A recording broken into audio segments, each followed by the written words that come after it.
you can't put your finger on it. Like, it's like the spirits are like rooting for you and trying to help you out and make you better. That's what it felt like to me, at least. No, see, that's interesting. Yeah. And it just seemed like, you know, on that one stop, like, everything that was going bad was just out of sight, out of mind. I mean, it's like that anyway when we get up on stage. But it just seemed like that one stop, like, it was special. And, like, I knew from walking into that basement, even though, like, I'm just sensitive to the paranormal in general, walking into that basement, it felt like there was a crowd of people there cheering us on. Now, a lot of times you hear about like presences, and you hear about like spiritual stories, and it's most common that it's usually associated with negative feelings or kind of just spooky, like kind of stuff, even if it's not overly negative. But that's like a really super, super, super positive experience. Yeah, that's what I'm saying. You know, like I was telling Shelly, you know, in the on Facebook chat, I was like, let me know when to call in. I got this really badass story I want to tell you guys, because you don't ever hear about positive things happening when it comes to spirits. Yeah. And, like, it's a really rare occurrence that, like, you get those positive experiences around spirits, unless it's, like you living in a house that a family member owned, it was someone very close to you, and, you know, they're watching out for you. Like, kind of segueing into, like, you know, my next story. My grandpa died back in 2002. And before he died, he said there's a spirit in my house. And mind you, I'm, like, 12 years old at the time. So I'm freaking out, and he's like, no, I kept hearing these noises all day. It's like there was footsteps walking around upstairs, and the weird thing was my mom was hearing these footsteps also, but she never really said anything about it. Like, there was one night when we first moved in that she was honestly getting ready to call the police, thinking that someone was walking around her upstairs while she was in the bathroom. Wow. And then after my grandpa passed away, like, it all just stopped. Like, we haven't heard any voices, we haven't heard any footsteps. I used to hear tapping on my door in the middle of the night. I haven't heard that ever since he's passed. We've actually got an old church organ in the basement, and my mom would hear it playing every once in a while, and I would hear it playing. Ever since my grandpa passed away, we haven't even heard that thing being played. Wow.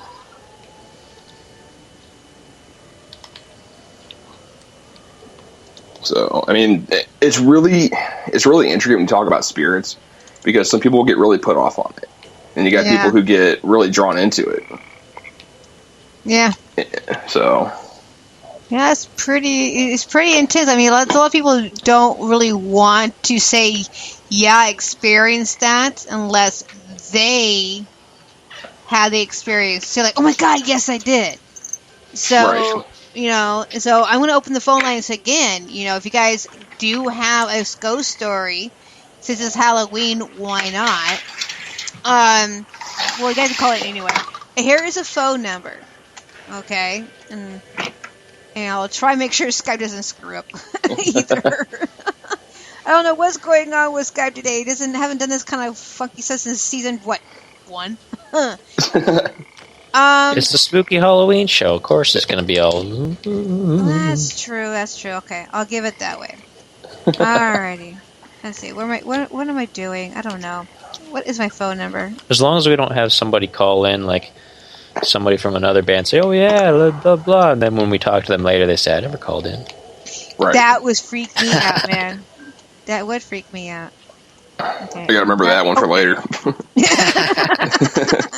Okay, Shelly, what are you talking about? I never told you those stories. I never had a grandpa. Okay, it's ready for the phone number, guys. The area code 360-464-4216 is the phone number, and I'll put in the chat room. So if anyone else has a story, wants to tell us, you may do so. I think the chat room is full of nothing but the reading, so maybe I won't put it in there.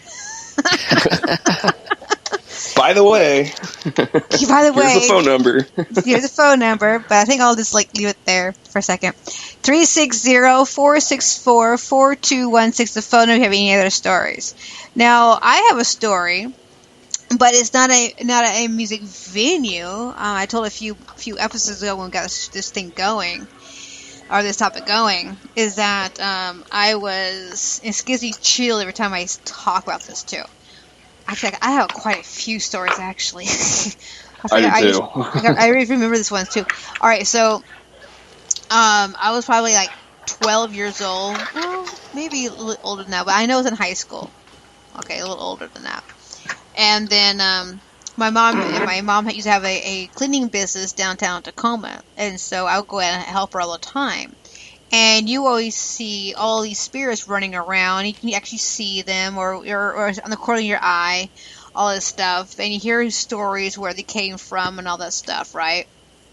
Well, one night, I'm always talking to myself because it freaks me out knowing that someone's there. So I just talk to myself because it enthuses me, okay? And it sounds weird, but I don't want to feel them around me because I can feel them watching me. And so I bring on my boombox in to help draw out the feeling of it all, right? Well, one night I sit down at a certain desk and I go clean half the building, and then I can't hear anymore. I go back and I move it to the other side.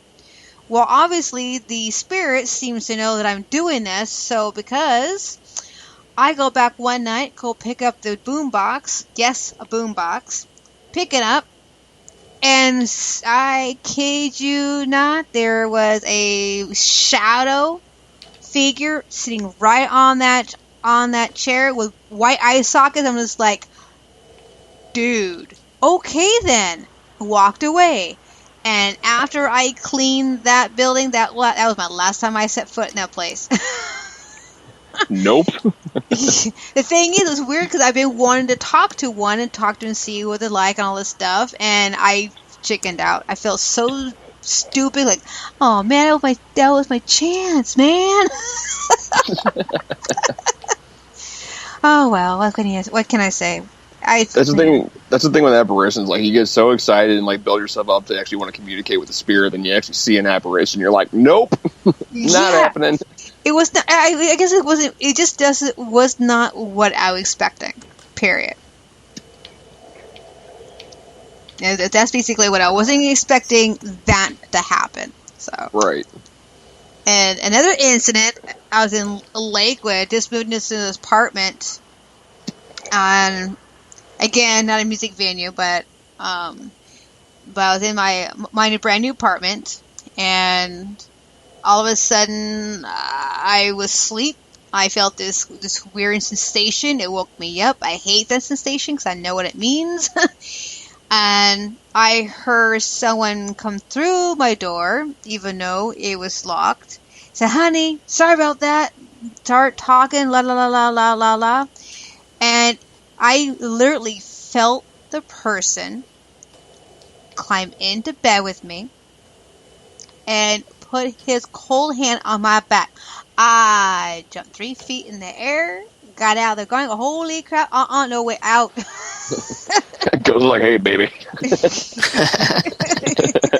How you doing? Dude, out. There's the ghost of Joey from Friends. How you doing? Yeah. That was, yeah, I still can still feel the coldness in the back of my back. It was freaky, man. I'm telling you, it's freaky. How about you, Spider? Got any ghosty stories? I can't say anything like that has ever really happened to me. I mean, I consider myself to be a pretty, like, kind of skeptical guy, but also a pretty open-minded guy. There's a lot of things that cannot be explained about the world, and so I like to make sure I'm open to that kind of stuff. And I've had all kinds of, freaky things go on, but nothing where I've actually met what I would consider like a spirit or an apparition necessarily. Now, if we're talking dreams and things, well, I could tell you some stories. I actually have a continuing narrative set of dreams that's really super interesting that deals peripherally with a zombie apocalypse. Yes. See, and it's interesting because each dream continues to build off of the last one in some fashion. They might not all go in the right order, but it's not the same one. They're all a series, and they're all me traveling to different places with everything that's going on. So, very interesting stuff. That's about as close as probably I get to to anything particularly supernatural, so to speak. I'm sure a psychologist would have a field day with me, but yeah, that's that. Well, alrighty then. See, like, going back to Shelley's thing with the apparition, like, going back to the, the spirits that were around my house, I remember being like, we moved into this house when I was 8 years old. And I always had this weird thing, like, I've always wanted to see a ghost. I'm 8 years old. It'd be cool to see a ghost. Yeah. I remember I was at the bottom of my steps. It's like middle of dead winter. And I'm putting my boots on and go outside. And I happen to look up, and through my doorway, there's this little girl staring at me. I don't have a little sister. I didn't have any like young cousins that would come over to the house and hang out. There was this little girl staring at me through my doorway, and then poof, gone. That's some Children of the Corn right there. Well, the thing too, with the noises that we'd hear, like the voices, it wasn't like a whisper or like someone saying a name. I mean, I did hear my name every once in a while, but the thing that really stuck out is from my basement. You hear this, like, it sounded like an older, large male moaning in pain, like someone was like breaking some legs down in my basement. Wow. Yeah. Now, the house that I'm at right now, renting this room, when I first moved in here, I kept hearing this talking. I'm like, I go to my housemates, okay, do you guys say something? Like, no, why? Well, I'm hearing talking. You heard that too? Like, whoa, what? Yeah, I guess they're always hearing talking somewhere in the house, all this stuff. My friend Brandon, who's also a sponsor, he just listened to me and his dad just talking, because I guess he's never heard them. But me and his dad, we're just sitting there talking about this. He's like, "Oh my god, yeah, oh my god." So yeah, this place is a little something, but it's not too bad. It's overwhelming where they'll come in my room and touch my back.